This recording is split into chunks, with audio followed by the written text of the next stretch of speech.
দেখুন, আমরা সাম্প্রদায়িক সম্প্রীতির বাংলাদেশ চাই। বাংলাদেশে কোনো সম্প্রদায়কে শুধু সাম্প্রদায়িক পরিচিতির কারণে কোনোভাবেই যেন বঞ্চিত কিংবা কোনো ধরনের নিগ্রহের শিকার না হতে হয় সেটা নিশ্চিত করতে চাই, সেটা নিশ্চিত করার জন্য কাজ করছি।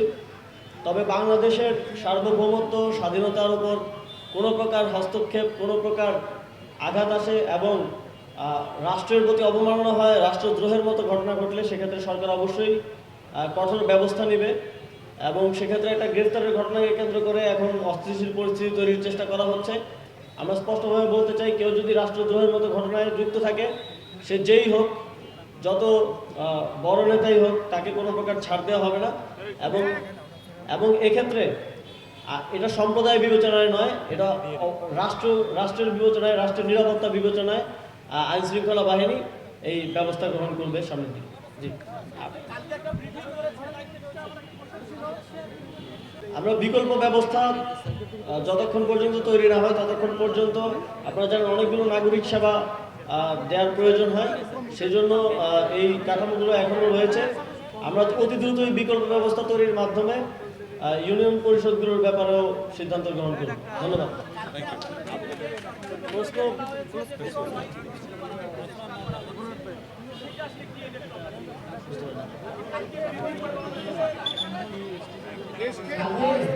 সরকারের পক্ষ থেকে বিবৃতি করা হয়েছে যে একটা চক্র যে রাষ্ট্রকে অস্থিতিশীল করবার জন্য নানান আপনারা তো দেখতেই পাচ্ছেন যে বিভিন্ন গোষ্ঠী, বিভিন্ন গ্রুপকে উস্কে দিয়ে হামলা, তারপর সংঘর্ষের মতো ঘটনা গতকালকে আপনারা দেখেছেন। সকালে কিভাবে বিভিন্ন জায়গা থেকে, প্রান্তিক পর্যায় থেকে জনগণকে ভুল তথ্য দিয়ে 1000 করে টাকা দিয়ে ঋণ দেওয়ার স্বপ্ন দেখিয়ে ঢাকায় নিয়ে যাওয়া হয়েছিল একটা অস্থিতিশীল পরিস্থিতি তৈরির জন্য।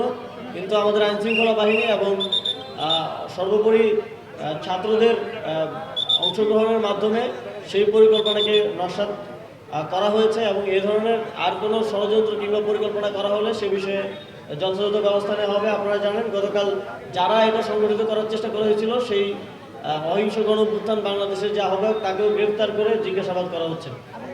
ধন্যবাদ।